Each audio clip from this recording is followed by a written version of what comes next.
Good morning, everyone. It's great to be here with you today, and first I'd like to thank Governor Hochul for her continued support of this truly transformative program going back to her days as LG. We know what a champion she has been for the Downtown Revitalization Initiative, or the DRI. Over the past year, as Secretary, I've been traveling all over the state to see the communities that have been positively impacted by the DRI program. And while I still have many communities to see, the one other remarkable point is that for all the communities that I've visited, they're all saying, Kathy's been here first. The same is the case for Gloversville and for Little Falls. All of these communities appreciate her time and commitment to them, but also more importantly to ensuring that all communities, big and small, are invested in. And that's what the Downtown Revitalization Initiative is really all about. It is the cornerstone of our economic development strategy that focuses on transforming downtown communities into vibrant centers that offer high quality of life and become magnets for redevelopment, for business, job creation, and economic and housing diversity.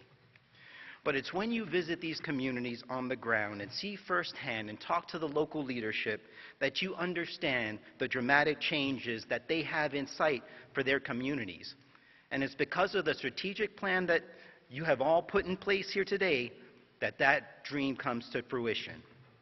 And the Department of State is proud of its role in helping this flagship program by providing the technical assistance needed for each participating community, helping to convene the local leadership to develop this strategic investment plan that identifies the specific projects that we're all collectively investing in to help align that vision of your downtown with the dollars.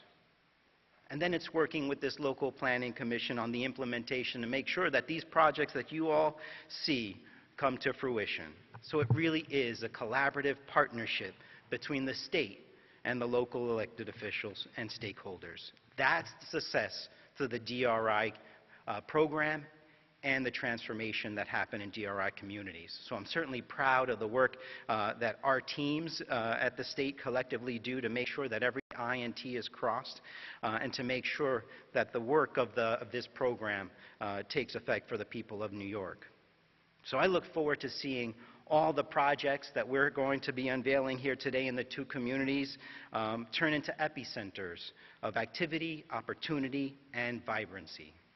So with that, let me introduce the Governor of the great state of New York, Governor Kathy Hochul. Thank you.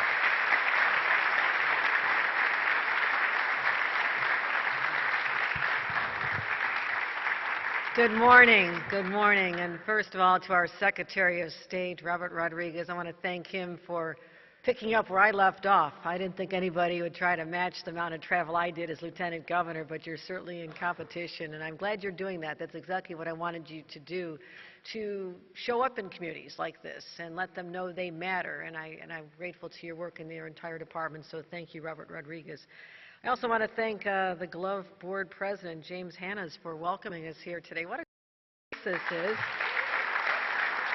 And to all the Board of Directors, the people who love this theater. It goes back to 1914 when they were running movies, and then you've had the chance. I know it was shut down for a little while. Most of you are probably too young to remember that era, but there was a time when these downtowns couldn't sustain theaters like this, and I lived through that in my hometown. My hometown, not unlike this, on the other side of the state, but the story was so similar, where the great majesty and the vision of downtowns really lost their luster, particularly when we lost a lot of the manufacturing. And I don't want to throw back to some dark days, but I lived through them as well. And so a lot of these great gems were left unpolished for a long time, and I want to thank some of our leaders here today.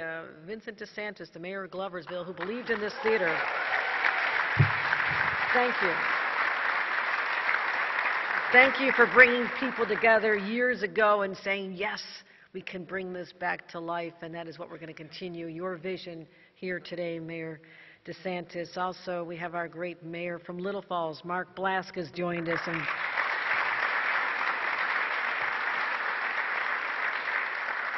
To those who wonder why I always make sure I'm surrounded by my local government officials, I spent 14 years in local government, so I have an appreciation, and I take that to Albany with me, which is why I've, in the short time I've been governor, made sure that this whole idea of Albany knows best top-down approach is basically obliterated, that we start with the bottom up, where the people who have the real pulse in their communities are. So I thank all of you for the local work you do in Little Falls and Gloversville. We also have our senator, Peter Rocker is here. I want to thank him and congratulate him on his new tenure here. I don't think he's going to represent part of this district, but he's going to have a new expansive area, but I think his heart will always be in Little Falls as well.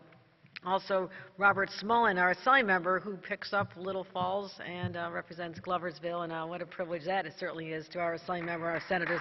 Let's give them a round of applause. Renee Sheldo-Shavat is here as well. I want to thank her. I want to stand up, Renee, because of all the great work you do, the Mohawk Valley REDC. I know her most as the owner of one of the most extraordinary tourism places and a place of education and learning and family gatherings. That is the Herkimer Diamond Mine. And I've probably been there more than any other place I've been to, and I love this place. And so thank you for going through some challenging times, but always rising up from the ashes. And I thank you for your friendship here as well. So here we are. This is great because I'm an upstater, a little knowledge of this whole region from having lived up here and vacationed up here. I used to always come here and go up to the gate, go through the Old Forge, the Gateway of the Adirondacks as part of our family vacations, came through many of these communities. And so these communities matter to me personally. And it's part of the commitment of a DRI, the fact that we are investing over $10 million, not shared between these two communities, but each community to receive what, when I was in local government, if someone had come to my small town and said, here's a plan, community members envision your future, and here's $10 million to do it, I would have fallen off a chair, because Albany never did that for us back then, which is why as governor, I'm really continuing to ramp this program up and make sure more communities know how to apply for it, bring together all the stakeholders, not just the elected leaders, but the people they convene, the people who care so much about their communities. And that's what I love about being able to be governor of such a fascinating place and to go to places which really represent the quintessential upstate charm. That's my branding of what we have in both these communities, because there's nothing like it. The unique architecture, the downtowns, it's always about the libraries too. I spend so much time in a little tiny library in my hometown, mostly escaping a lot of very loud siblings. So I read a lot of books when I was a child. Big Irish Catholic family, there was never any room for us, so I always used to go over to the libraries. And so I know how libraries matter. And in the library we have here in Gloversville, I remember going to it when it just needed some love, probably back in 2015 or so. And I think when you invest in theaters, you invest in libraries, you're investing in bringing out the grandeur of the past, but you're also saying we're on a path to the future, so our children's children will be able to enjoy the same quality of life that many have enjoyed here as well. So it's about reimagining a whole new future, and the people I just acknowledged are part of that. This theater, is part of a community that also had a global reputation. I mean, Gloversville. Gloves. It's amazing to know that, from 1850 or so to 1890 to 1950, 90% of all the gloves sold in the United States were made here. I mean, that's almost mind-boggling to think about. The number of people got up every day and went to their jobs creating something that people wore all over our country. And that was a time when people wore gloves more than just on a cold winter day. I mean, this was part of a fashion statement. Everybody wanted to wear very elegant gloves. And I had a chance to tour the Sunderland Leather Company a few years back, and was so proud that back in, I think it was 2018 for the Olympics, they were designing the gloves worn during the opening ceremonies of the 2018 Winter Olympics. So there's a story that's not just rooted in the past. These are current stories. These are current points of pride that I want passed on for the generations to come, and that's why we keep investing in communities like this. And also, Little Falls, I think it's known as the second smallest city in New York State. Is that accurate? Okay. Oh, number two. Okay. When you're number two, you try harder, or something. Is there something? Okay. Okay.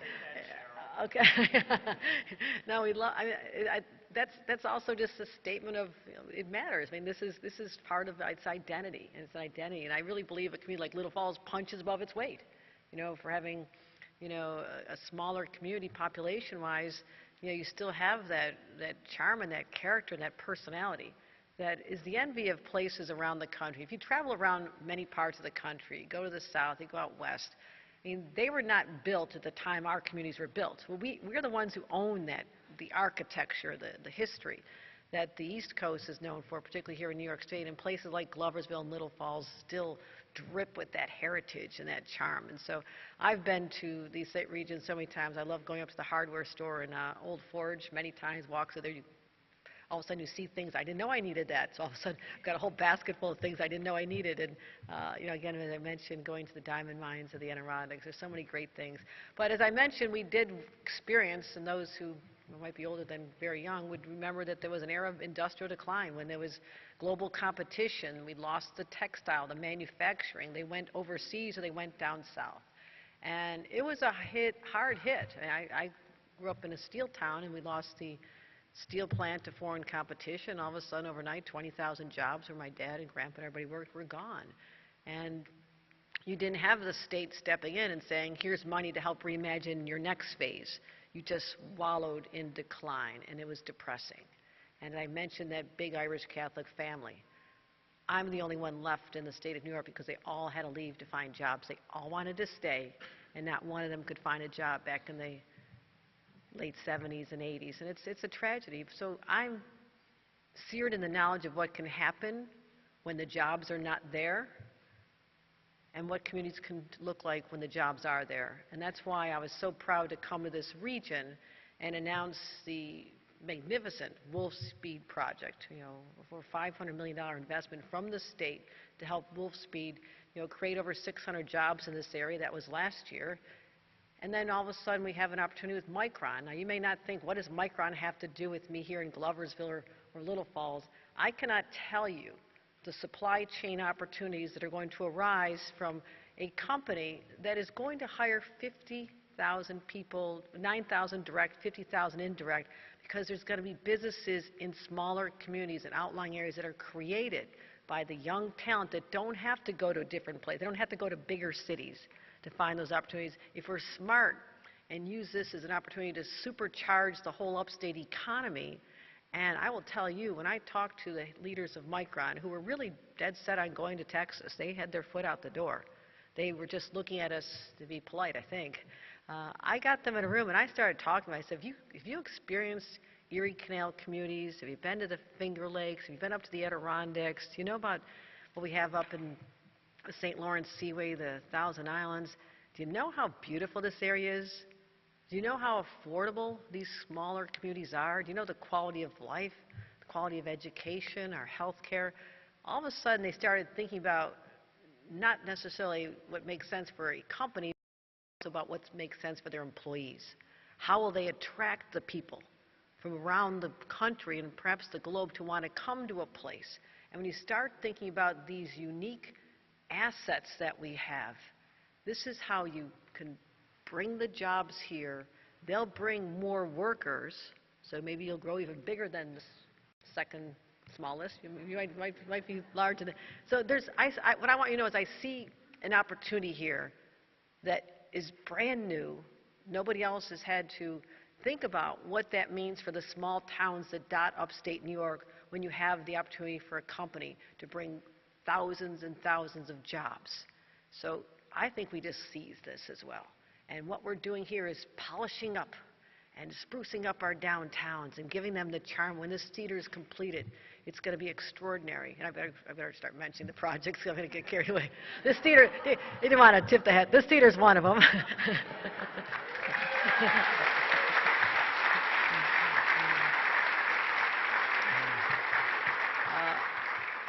So I think I better get down to business here. I could just go on and on.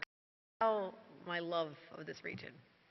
And I know all of you feel the same way. And that is why, having two communities here be able to be announced, first Gloversville, we have announcing today, you knew about the money coming, but then which of the projects are selected. And because we want to do everything, but let's take the first 12. And the first award will be $1,900,994 to renovate the historic Globe Theater. It's almost $2 million of investment in this place.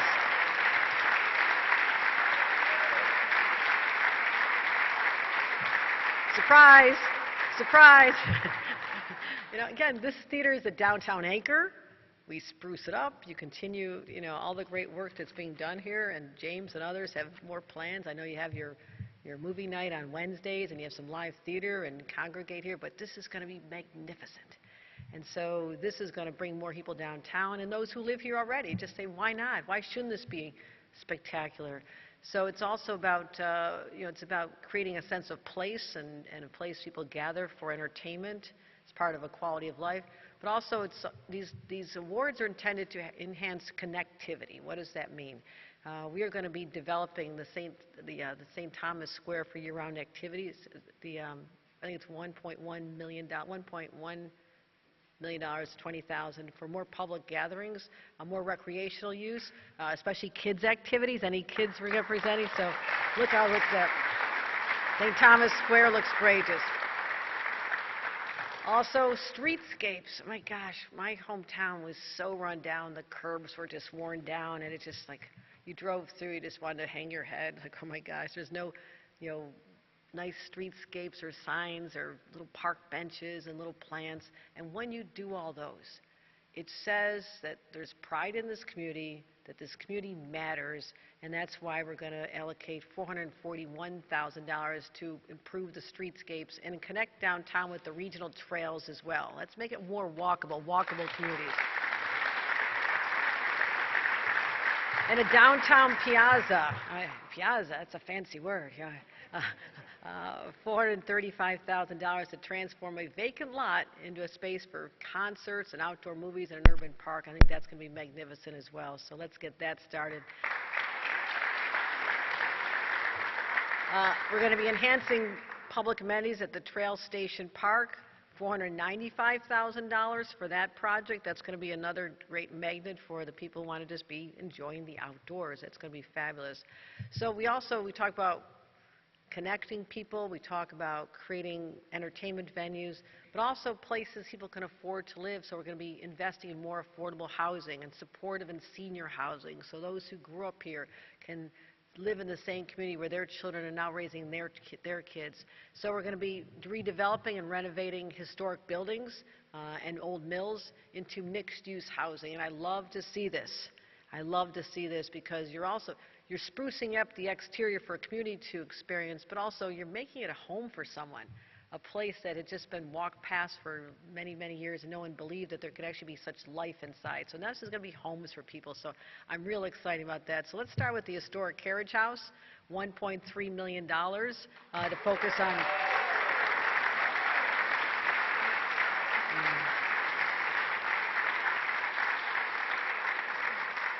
And I have a belief, this is maybe because I'm Irish, but I believe that every vibrant downtown needs to have a brewery or a microbrewery. It's just how it goes. So we're going to have a full-service microbrewery and a restaurant, 7 studio housing units, and event space right in that space there. I think it's going to be magnificent, so that's very, very exciting. Let's construct the Glove City Lofts, $1.2 million, new housing on vacant lot near City Hall.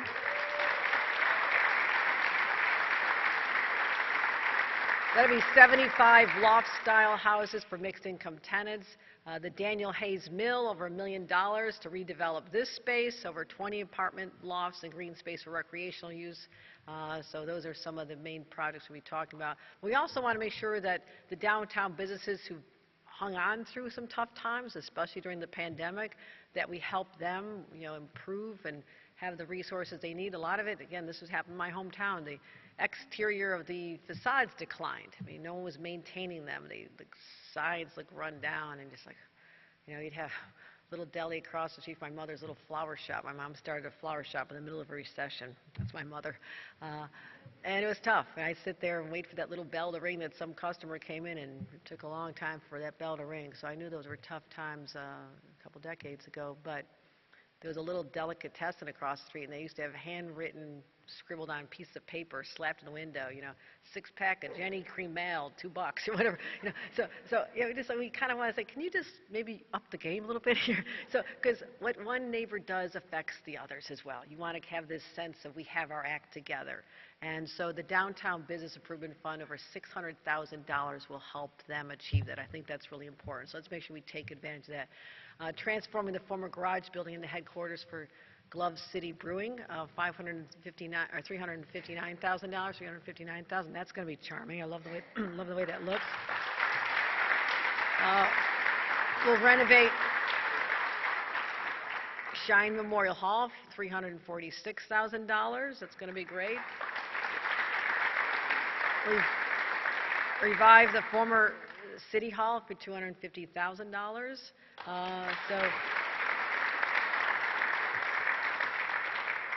So Gloversville, I think that's enough to get started with here today. Congratulations to you. Congratulations to the residents of Gloversville. This is amazing. So, and we'll talk about Little Falls in a second, but these are just the resources behind the projects and the fun part is when we come back for the ribbon cutting. So I look forward to returning many, many times right here. So congratulations to the community. Little Falls, Little Falls. Now let's announce the awards for Little Falls. As I mentioned, our focus is creating communities and reestablishing communities as great places to work, to live, to play. And part of it is a place for our seniors to live as well. So we'll be allocating $2.5 million, creating affordable senior housing at the M&T building, renovating that and adding new building components as well. Again, allowing people to stay in the community that they grew up in themselves. So $2.5 million for that senior housing project as well. That'll have 75 units. It'll create commercial space as well as health and wellness facilities. And also, we want to improve the library, $500,000 to improve access for the library. Love our libraries. And access to the waterfront. Again, we are going to be really, really putting more of a focus on with the Reimagine the Canals and the milestones coming, the reopening of the anniversary of the canals. There's so much planned, and to be able to be positioned right there, we're going to be having over $640,000 allocated to help expand public access to the waterfront and to the canal. I think that's going to be amazing. And there's coordinated marketing along the length of the Erie Canal. From the terminus of the Erie Canal from Buffalo, I look out my window and I see the original, well, the replica of the original canal side. So we want to make sure that tourism, people visit the entire length of it, and we want to make sure that every part of it. So I know a lot of work's been done, but we have even more plans there as well. We also want to modernize the downtown corridors, make sure that they are the center of business and commerce and entertainment. So we'll be enhancing the connectivity of Sealy Street and expand recreational opportunities, $1.8 million. Transforming Sealy Street into a bicycle and pedestrian waterfront walkway, and that's going to be fabulous. Also, modernizing and replacing the iconic Little Falls canopy. Let's make that spruced up, $1.6 million. The entire length of Main Street, that's going to be beautiful. Again, the streetscapes, I love the streetscapes. Park benches, nice wayfinding signs, and just fixing up, having pots of plants hanging. I love all that. We're going to be having the Main Street streetscape spruced up with $1.6 million, including creating bike panes and repaving the corridor. Again, you have to have the curbs in the street looking nice and spruced up. That signals to passers through as well as the residents that it's the community that matters. So $1.6 million for that. Again,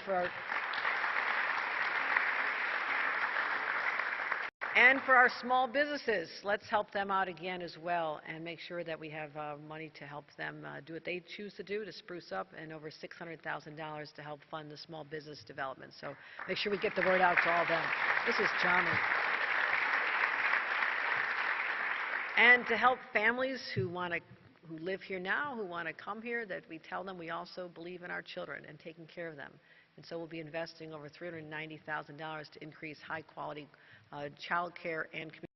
It's right here as well. So that's what we're going to be doing, investing in our families, in our downtowns, our waterways, our seniors, and so it's all coming together. So I just want to thank all of you. You know, these were not our ideas. We didn't sit there in Albany and say, hey, let's imagine the future of Gloversville and Little Falls. No.